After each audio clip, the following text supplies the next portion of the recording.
¿Te interesa saber cómo se encuentra tu salud masculina en términos de fertilidad?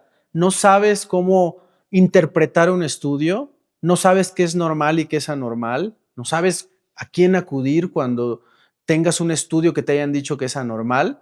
Quédate al episodio de hoy, que tenemos un invitado muy especial que nos va a hablar de muchas cosas acerca de este tema y quitarnos muchas dudas en relación a la fertilidad masculina. El factor masculino es la otra mitad que no se habla de la reproducción. Entonces, quédense porque nunca hablamos de este tema, no saben cómo interpretar, no saben dónde realizarse los estudios, no saben cómo cambiar una espermatobioscopía. Entonces, únanse a este podcast, escúchenlo para que tengan más información. Bienvenidos a la segunda temporada de La Ciencia de la Fertilidad, un espacio de la Asociación Mexicana de Medicina de la Reproducción, donde acercamos la ciencia reproductiva a un lenguaje claro, humano y confiable. Aquí conversamos con especialistas de los temas que realmente importan en la consulta y te ayudamos a entender mejor tu fertilidad, ya seas paciente, médico o estés formándote en esta especialidad. Porque cuando la información es clara, las decisiones son mejores. Bienvenidos a este episodio del podcast La Ciencia de la Fertilidad. Yo soy el doctor Miguel Flores. Y yo, el doctor Alejandro Sánchez. Biólogos de la reproducción, y hoy nos acompaña un gran amigo, el doctor Pedro Rodríguez Suárez, médico andrólogo del Instituto Nacional de Perinatología, miembro activo de múltiples sociedades científicas, profesor del INPER, vocal de la mesa directiva de este año de la AMMR, y actualmente se encuentra en el Centro de Reproducción Procrea y diversas clínicas en su práctica privada. Y hoy vamos a hablar de uno de los temas que suelen olvidarse normalmente en la consulta o que se dejan hasta el final, el factor masculino. Bienvenido, Pedro. Gracias por la invitación, Miguel, Alex. Muchas gracias. Amigo, un placer tenerte un placer, por aquí amigo. nuevamente. Otra vez. Oye, pues bueno, como dijo Miguel, vamos a hablar de un tema importante desde mi punto de vista, porque siempre nosotros los biólogos y los que nos dedicamos a infertilidad, pues siempre hablamos mucho del factor femenino, ¿no? Pero yo siempre he pensado que ¿por qué no hacer un cambio a esto, ¿no? O sea, ¿por qué no empezar a hablar y que sea del hombre y del hombre y del hombre, ¿no? Entonces, pues es muy importante que estés aquí, y aunque sea un tema muy repetitivo y que tú seguramente te cansas de decir lo mismo, pues el chiste es tener difusión de este tema, porque sigo insistiendo, como dijo ahorita Miguel, ¿por qué el factor masculino tiene que ser siempre el último en abordarse? ¿Por qué cuando falló? ¿Por qué el último en pedir los estudios? Entonces yo creo que eso es lo importante que tendríamos que ver el día de hoy, ¿no? Sí, Pedro, pues bienvenido. Muchas gracias por aceptar nuestra invitación. Y bueno, platícanos un poquito de lo que creo que en la consulta solemos, pues si bien no olvidar, creer que es lo último que debemos de abordar. Ya me van a soltar. Sí, a ver, dale. A lo mejor hasta podrías empezar. ¿Cómo se estudia? ¿Qué es la número uno, ¿qué es el factor masculino? A ver, número uno, la fertilidad es de dos. Ajá. Eso es lo principal que yo digo. Y sí, nos enfocamos mucho en la mujer, como yo les digo, histerosalpingografías y hormonas y estudios. Del hombre un seminograma. Y también el hombre tiene salud, y también el hombre tiene que ser evaluado. Y hoy en día sabemos que en la mitad de los casos, cuando hay, en pareja, es por factor masculino. Entonces, la primera pregunta, ¿qué tan frecuente es la infertilidad masculina? Actualmente estadísticas, aislado 40% aprox, y en conjunto ya, en parejas, la mitad, 50% es por el factor masculino, es por el hombre. Entonces, dar por hecho que al final de cuentas se tienen que estudiar los dos, ¿no? Claro. Ahora, yo siempre me surge esta pregunta, ahorita hablaremos, Miguel, es ¿por qué consideras que siempre se deja al último al factor masculino? Y yo tengo una pregunta, tengo algo que busco. Yo sí considero que el ginecólogo o el biólogo es como el médico general de la mujer. En donde tú tienes gripa, ¿a quién le marcas? Al ginecólogo. Claro. ¿No? Me duele la cabeza, al ginecólogo, ¿no? El hombre, ¿a quién se acerca? ¿Al urólogo? A nadie. O sea, el hombre se acerca a los 40, a los 60 años para ver que no puede orinar bien. Exacto, pero o hasta lo de la próstata. Tú no vives lo que nosotros, de que te estén escribiendo los varones a cada rato. Me recetaron esto, me lo puedo tomar. No, es que la verdad no hay una, o sea, en mujeres hay una educación muy importante de salud, en hombres no hay educación. O sea, nacemos, somos niños y desde la adolescencia no hay nada que nos digan. Oye, vete a ver, hazte este estudio, todo. ¿Habrá, A los 40 hazte un antígeno y vemos. Sí. Y ahí justo te- empieza. justo decir, habrá hombres que nunca vayan al doctor? Sí. Yo creo que O sea, sí. ¿estás de acuerdo? O sea, ¿por qué irías? ¿Por lo de la próstata? ¿Por qué dejas de orinar? Disfunción eréctil. Ah, Tú Todos tienes. llegan por eso. A ver, ¿tú alguna vez has No. recurrido a tener, digo, un pues ahorita urólogo? que me O pongo a sea, pensar de corazón, o sea, nada más, o sea, no he ido nunca por algún síntoma mío. O sea, tienes razón. O sea, sí es algo importante. Y de ahí surge una de las preguntas que hemos hablado Miguel y yo, que qué podíamos abordar contigo. ¿Por qué está subestimado el factor masculino? Mira, aquí sí es que es complejo. Uno de los puntos que yo creo que está subestimado es, no hay andrólogos, lo abandonamos. O sea, durante mucho tiempo se abandonó. O sea, realmente fue el ginecólogo el que tomó pues toda la evaluación del hombre, porque como, o sea, yo te hablo desde el punto de vista urológico. Olvidamos y no nos importó, como yo digo. A los urólogos generales, pues no, sí, ¿qué nos importa? Operar próstatas, quitar piedras, láseres, robot, todo. Y la andrología y la ciencia, esa queda olvidada. Entonces, yo te puedo decir que hace 15 Qué bueno años... que dijiste la en ciencia. la ciencia, claro, sí. La ciencia de la fertilidad. Claro, hace 15 años, híjole, estaba el doctor Lauro Gómez, los bebés eran los que tenían más control, o sea, eran los que estaban haciendo las cosas de andro.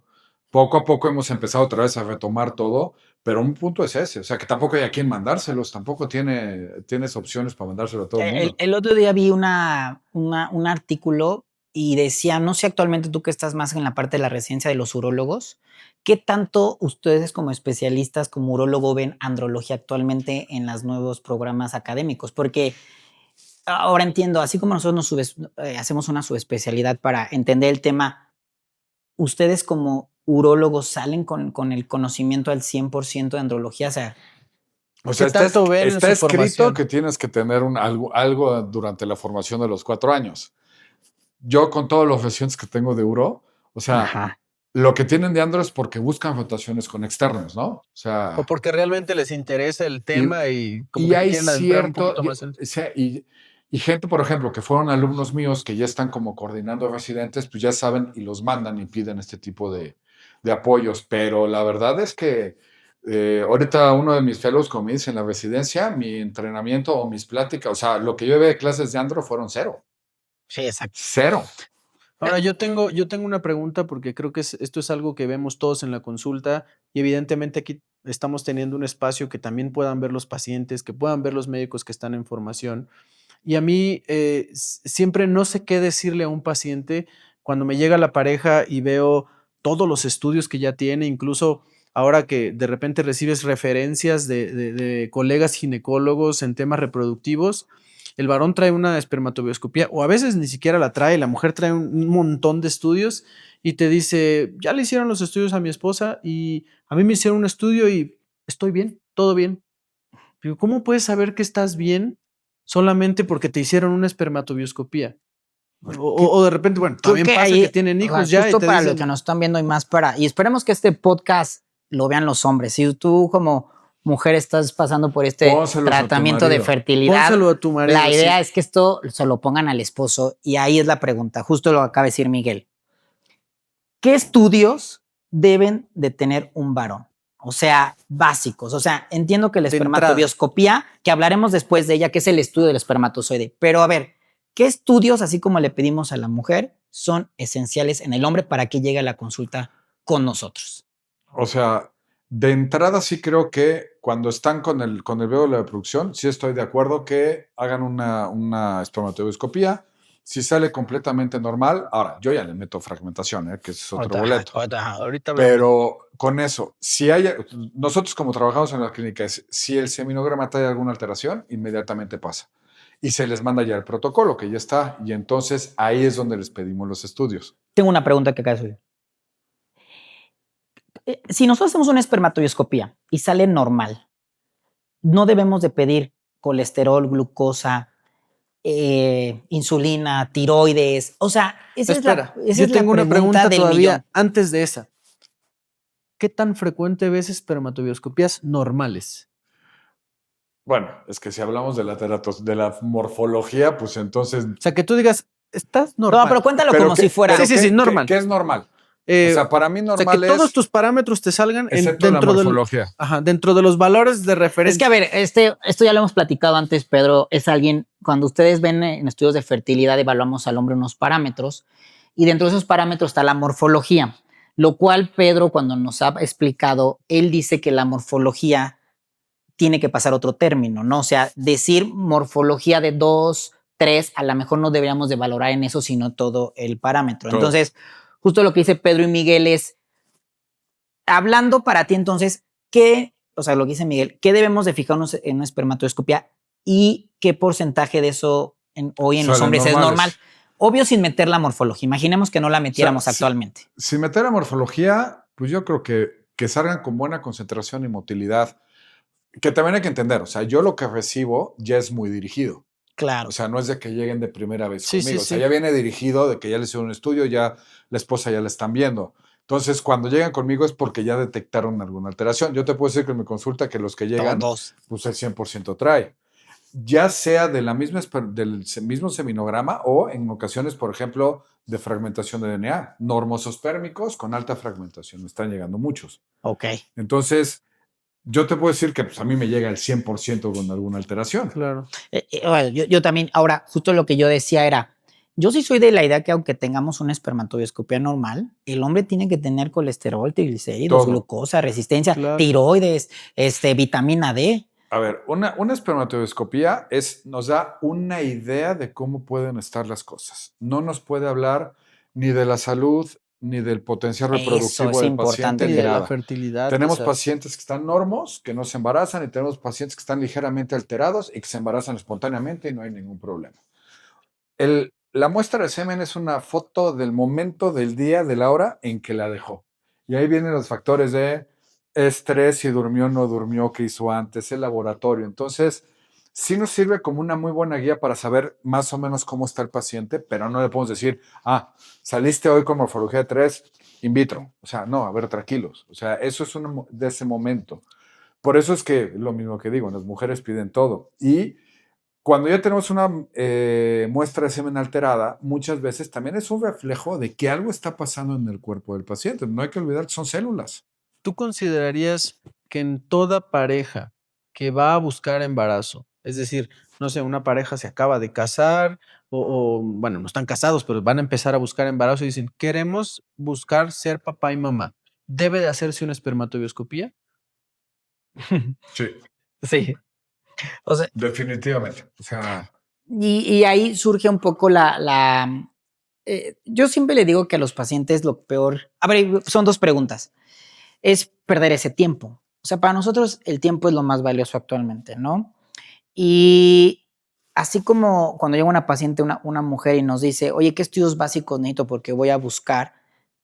Ginecólogo debe pedir una espermatobioscopía, desde mi punto de vista. Sí, sí, Porque, ¿qué sucede? Que ya pasaron 6 meses, un año, se estudió ella, él nunca se pidió y de Exacto. repente pudimos haber hecho una espermatobioscopia que a lo mejor pudimos haber Claro. curado, bueno, no, mejorado con un espermocultivo, o sea, con un antibiótico sí, y lo o que sea. encontraste Entonces, algo y ya lo diferiste. y ahí surge una de las preguntas que Miguel dijo como para ahorita decir que íbamos a preguntar, era, así como nosotros nos da miedo la hormona antimulleriana en las mujeres sin la edad, ¿en el hombre hay algo que el tiempo afecte y que tú digas, si hubiéramos hecho algo antes, hubiera cambiado el pronóstico de este hombre? ¿Existe, hablando como falla testicular, hormonas, sí. o sí o no? O sea, Sí, o sea, O ¿qué pasa en las mujeres? Es que somos muy parecidos hormonalmente, es lo que siempre Ah, quiero explicar. quizás, bueno, voy a modificar un poquito la pregunta y te voy a poner un ejemplo. A nosotros, desde que vemos una pareja citada de primera vez y de repente le dices, hola, mucho gusto, yo soy el doctor Miguel, ¿cómo te llamas? Bueno, yo me llamo, no sé, Ana. ¿Cuántos años tienes, Ana? Tengo 40. ¡Pum! Para nosotros ya es como, ok, quizás hasta ya sabes hacia dónde va dirigida tu plática en la consulta y ni siquiera conoces a la paciente. ¿Hay algo en el varón que sea tu foco rojo desde que entra a tu consultorio? Es que, te digo, va de la mano de las hormonas. Tú sabes cómo se van a mover los óvulos, todo y hormonal. En el hombre somos iguales. O sea, a partir de los 35 años la testosterona empieza a caer. Ok. Y si entendemos que las hormonas ayudan a que formen los espermatozoides y que los madures, ya desde ahí empieza a caer.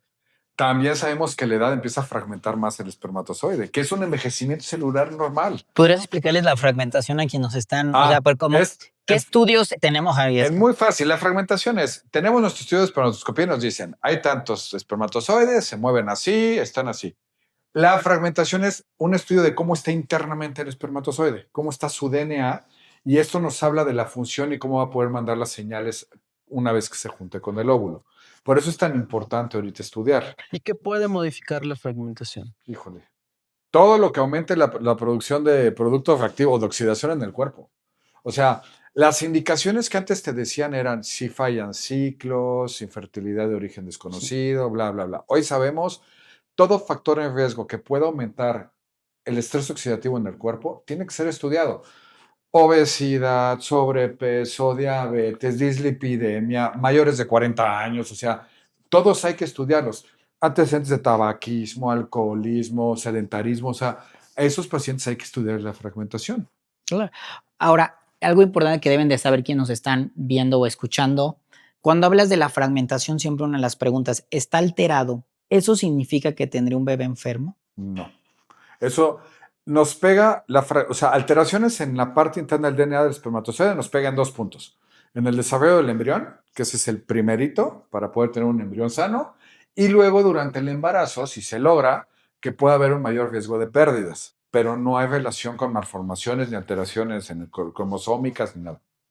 Y la otra pregunta que yo haría es, cuando un varón tiene una fragmentación elevada, ¿ya es para dirigirlo a reproducción asistida? Primero hay que darle chance si la puedes tratar y darles oportunidad. Ok. O sea, depende. O sea, Tiene ahora un sí que manejo cada médico caso. que tú puedes decir. Yo siempre les doy manejo médico. Sabemos que si hay problemas con el DNA, va a bajar las posibilidades de embarazo espontáneo, eso lo sabemos, va a Ok. bajar las posibilidades de Sí. inseminaciones, así como nos va a afectar en todas las técnicas de alta complejidad. Pero si tú encuentras un factor específico, por ejemplo, una infección, trata la infección Claro. y déjalos que lo intenten de manera Y ahí entra un más poco natural. entender la espermatogénesis, que, o sea, para ver ese resultado necesitas 3 meses y volver a repetir, ¿no? Exacto. A ver, yo siempre les digo que quienes me han visto es que últimamente veo pacientes de segunda opinión, ¿no? Entonces, cuando lo más triste de esto es que cuando ves pacientes de segunda opinión es que falló un tratamiento, ¿no? Y entonces, hoy lo que queremos decirle es que, ¿qué es lo que una paciente quiere? Un embrión morfológicamente de buena calidad y que llegue a un recién nacido vivo, ¿no?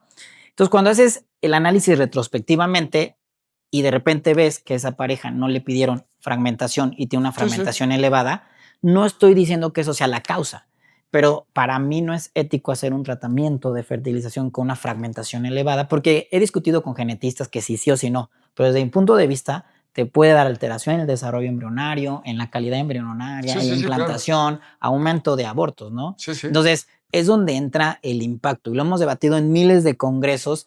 Para mí, como dices, todos los hombres que están en un tratamiento de fertilidad en pareja tienen que tener fragmentación, porque ¿qué porcentaje de, no sé si ya lo dijiste, de espermatobioscopías normales tienen fragmentación elevada? Eso, la literatura habla de un 25-30. Yo te lo puedo decir ya por experiencia en la clínica, estamos casi en el 40% de pacientes con muestras normales y con fragmentación elevada. Que suena lógico. Es que la calidad de vida también ahorita del varón, o sea, todos, yo creo que nadie puede decir tengo una calidad de vida 100% y muchos ni siquiera sabemos cómo está nuestra fragmentación. No, O sea, y entramos también a la parte de los demás estudios. O sea, no solo es la fragmentación del seminograma, es como tú dices, hay que ver cómo está metabólicamente el paciente. Claro. Hay que ver cómo están los lípidos. O sea, luego te llega el paciente de que se quiere embarazar y 850 de triglicéridos y está por infartarse porque le da pancreatitis, pero quieren buscar un embarazo, ¿no? Sí. Es que, a ver, yo el otro día también te dije de qué correlación hay en las parejas en general, que lo hemos platicado, del síndrome metabólico, hablando de resistencia y glucosa y triglicéridos en pareja. Siempre es hacia la mujer. Hablemos posiblemente de los podcasts de inositoles, de resistencia a la insulina que está en moda, pero en los hombres, por Dios, no se estudia. Exacto. O sea, entonces al final de cuentas. Y creo que van de la mano, ¿eh? O sea, y lo sabemos. O sea, las parejas que, si la mujer trae sobrepeso, vas a ver al esposo y no te va a llegar el hombre fit. O sea, casi hay una viene de la correlación. mano, Claro, sí. ¿no? Viene con la correlación. Por eso es que revisarlos. Yo he debutado diabéticos en la consulta, o sea, Sí, que claro. ni sabía de repente así de glicosilada de 10, así de, Sí, no, al final. ¿Y sabías algo? No. Ahora, una de las cosas, Pedro, que siempre es, bueno, desde dos cosas, punto de vista, es que ahorita nos podrías platicar mucho.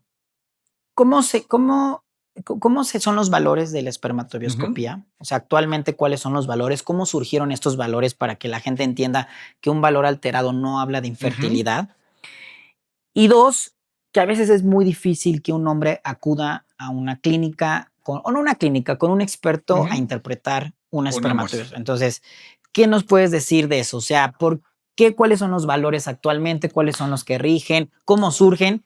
Perfecto. ¿Y qué repercusiones tiene realizarse en un lugar donde no es el adecuado? Bueno, actualmente los valores nos los da la Organización Mundial de la Salud, ya desde hace muchísimos años, ya vamos en la 6ª edición. Y actualmente lo importante de las últimas 2 ediciones es que antes era muy dirigido a reproducción asistida, a las técnicas. Ajá. Hoy en día, desde el 2010 y las últimas del 21, son enfocados a pacientes que ya tuvieron hijos, o sea, que ya hay fertilidad comprobada. Entonces, los valores que utilizamos es el percentil 5 y todos los que se incluyeron en el estudio para poder hacer estas guías fueron pacientes que ya tenían hijos, que no tenían factores de riesgo y que ya tenían fertilidad comprobada. Entonces ahí entra y ahí los colocas. Y lo que nosotros utilizamos de base es el percentil 5, o sea que es, vamos Lo a considerar mínimo indispensable. el mínimo indispensable para poder tener un embarazo espontáneo, no Teniendo tener que ir a relaciones técnica. sexuales. Exactamente. Que ahí es tener arriba de 16 millones, que se mueva Ok. de manera progresiva el 30% y una motilidad total ya de los que no se mueven, los que andan dando ahí vueltas del 42%. La morfología 4, ahí dice que 3, esa es como la compleja. Vamos a cambiar un poco lo que Sí. dice, pero durante mucho tiempo en nuestra consulta, siempre a nuestras pacientes les preocupa mucho la morfología y el varón la morfología. Hoy actualmente los estudios lo que dice Pedro es que la morfología podría pasar a un segundo término siempre y cuando los otros valores estén dentro de parámetros normales, ¿no? Porque se espantan de que dicen anormales del 96%, ¿no? Si tú estás en percentil 95, la morfología es de 10. O sea, tampoco es que sea la morfología de 100. Claro. Y estoy hablando de los que tienen 200 millones y se mueve todo. O sea, esos están en 10. Claro. Ok. Entonces hay que entender que eso es importante. Y desde cómo se mide la morfología. Es muy subjetivo, son muy pocos espermatozoides los que se revisan. Yo creo que esa es una de las cosas también. también que yo quisiera que tú le recomendaras a toda la gente que nos escucha y nos ve, porque evidentemente en México hay cientos y miles de laboratorios que van a ofrecer espermatobioscopías y muchas veces, vaya, el varón, no sé por qué, pero de repente siente medio incómodo tener que hacerse un estudio espermático y te ponen 1000 peros, que porque si donde lo di, que porque había mucho ruido, que porque no me concentré.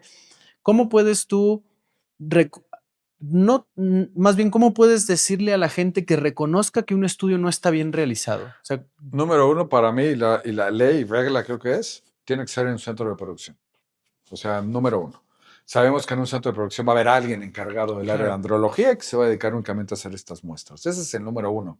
Ahora, que conozcas el laboratorio con el que estás trabajando, porque así tú puedes también saber qué tan estrictos son, qué tan... Uno conoce, claro. Y tienes que conocer.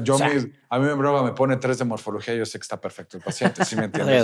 O sea, yo para mí, exacto, nunca veo más. Y cuando veo un 5, se me hace hasta raro ver Exacto, porque sí. nunca he visto en años. Y el problema es que en laboratorios generales las venden.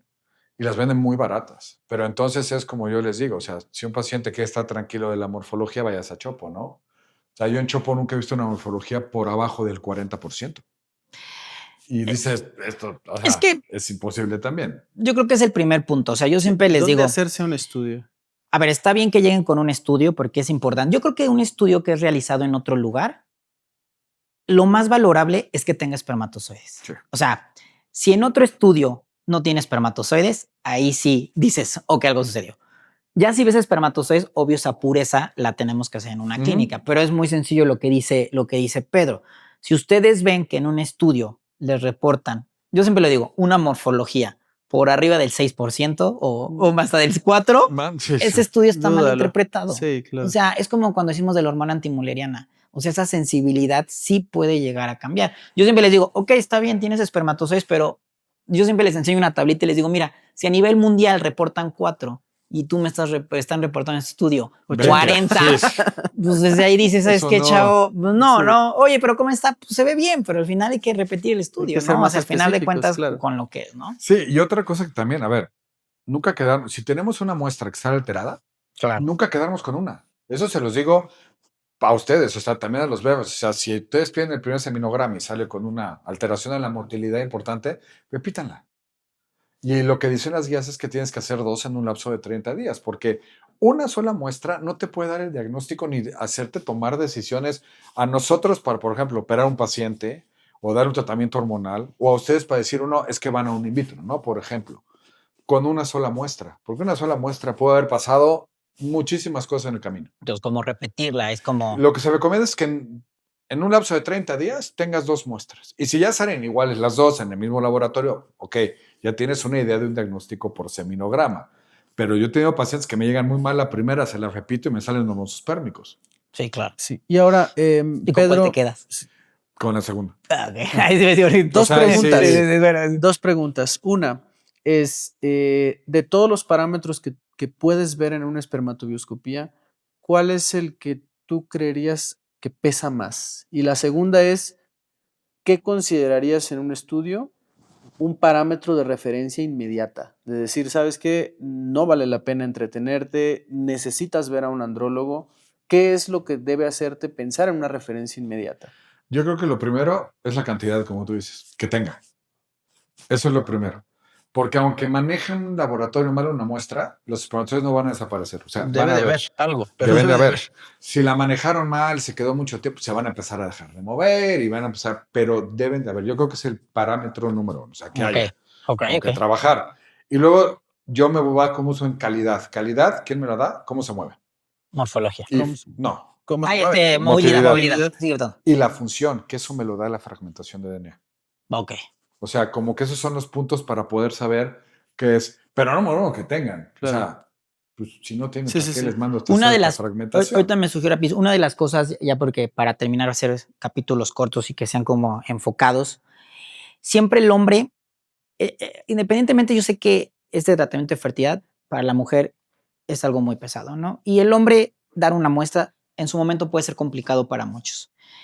Muchos salen diciendo, no me sentí bien, me estresé, la forma, el lugar fue incómodo, se reían, bla, bla, bla, bla, bla. La pregunta es, que yo siempre les digo, es normal en ese estrés disminuir el volumen, Claro. pero aunque sea poquito podemos valorar una muestra. Sí. O sea, por más estrés que estés dando una muestra en un masturbatorio, No tendría no por qué disminuye salir- la movilidad ni la No. Ni la concentración. morfología. Ajá. Depende- Ese es como lo que, como para que la gente sepa, ¿no? Depende de decir, cuánto volumen. O sea, si un hombre eyacula normal, vamos a decir, y llega ahí, y ese día, es que no solo no es de que esté estresado, hay Es que la entender, están en presión. estrés, están presionados. ¿Eso que te lleva? Que tampoco tengas ni una estimulación ni una erección adecuada, y eso también ya te va a bajar el volumen. O sea, entonces, ese es uno. Y luego dos, ¿cómo dan la muestra a los hombres? Yo he visto que han recogido muestra del piso.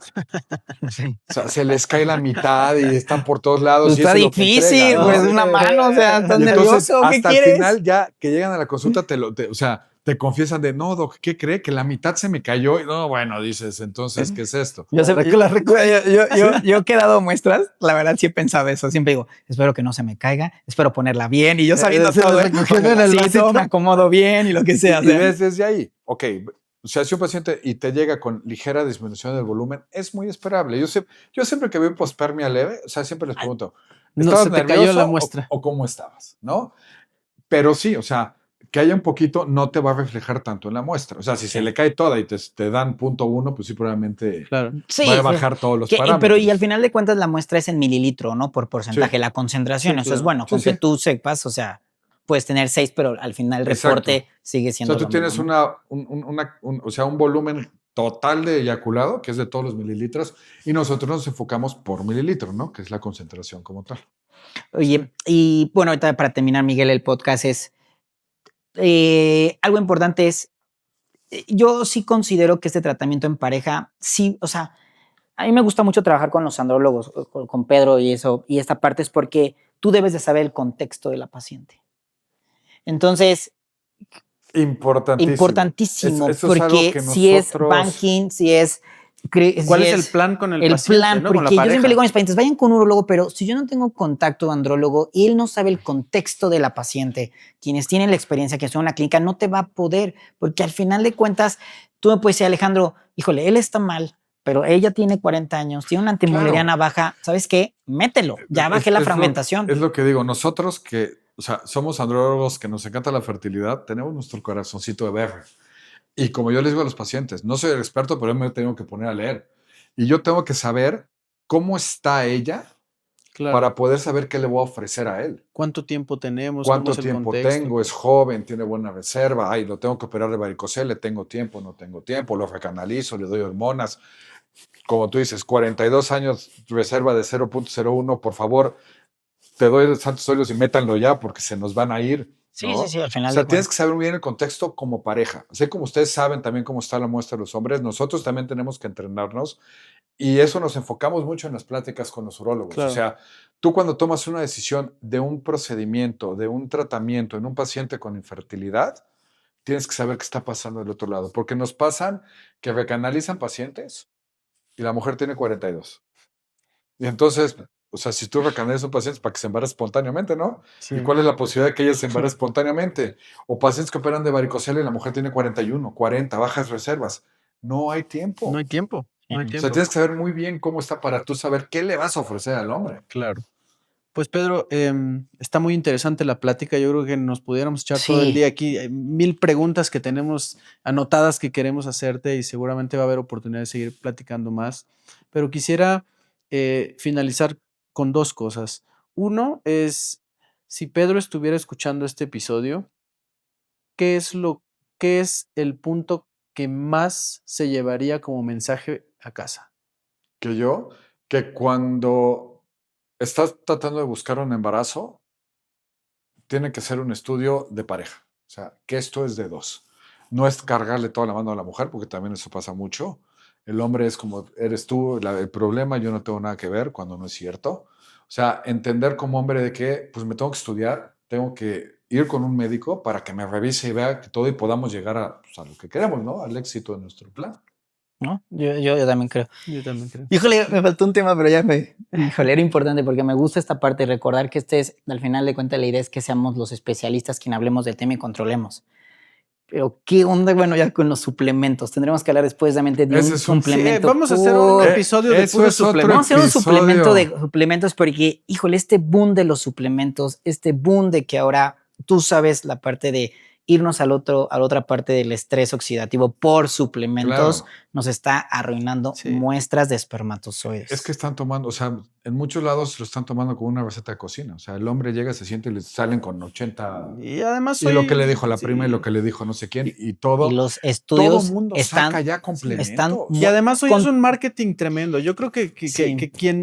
bueno, con el perdón de quien nos escuche, quien debe de tomar las riendas en las palabras científicas y médicas somos nosotros, los Claro. especialistas. Nosotros somos los que tenemos que salir y decir lo que nosotros, para lo que nosotros estudiamos. La gente tiene que escuchar a los especialistas. No, y entender que, o sea, cada paciente va a necesitar ciertos tipos de suplementos, Claro. ciertos tipos de No. antioxidantes. Es individualizar.